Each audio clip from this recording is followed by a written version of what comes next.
বৌমা, আজকে রাতের খাবারটা দিলে না? ও, আপনার কথা তো ভুলেই গেছি। আমরা সবাই বাইরে খেয়ে চলে এসেছি, তাই আজকে আর রান্না হয়নি।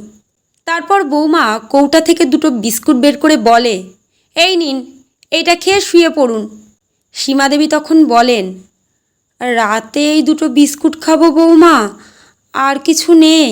আমার তো খুব খিদে পেয়েছে। বৌমা বেশ রাগী স্বরে বলে, আপনি কি বলতে চান? আপনার জন্য কি আমি এখন গরম গরম ভাত আর মাছ ভাজা করে দেব নাকি?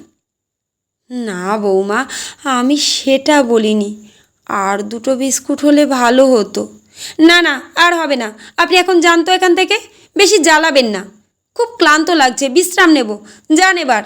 বৌমার মুখে এমন কথা শুনে সীমাদেবী দুটো বিস্কিট নিয়ে চলে গেলেন।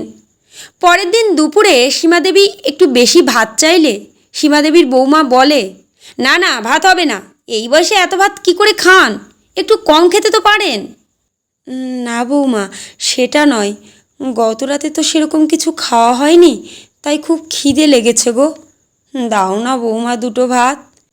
বৌমা খানিকটা রেগে রেগে এক মুঠো ভাত সীমাদেবীর পাতে দিয়ে যায়, আর ভাব এমন করছে যেন তার সর্বস্ব চলে গেল।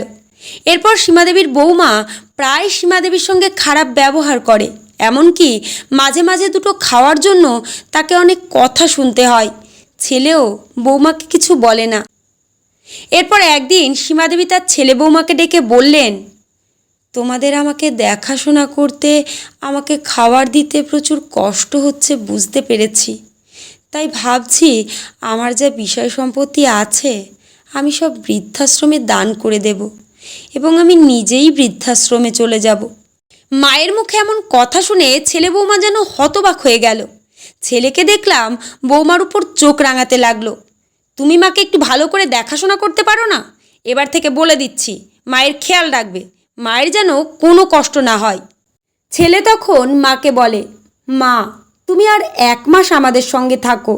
যদি দেখো তোমার সঙ্গে খারাপ ব্যবহার হচ্ছে, তাহলে তোমার যা ইচ্ছে তুমি করো। সীমাদেবী তখন বলেন, ঠিক আছে, আমি 1 মাস তোমাদের সময় দিলাম। এরপর সীমাদেবীর সুখে দিন কাটতে লাগলো।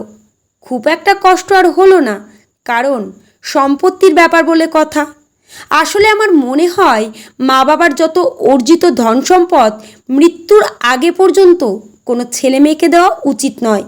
তাহলে হয়তো বৃদ্ধ বয়সটা একটু হলেও সুখে কাটবে।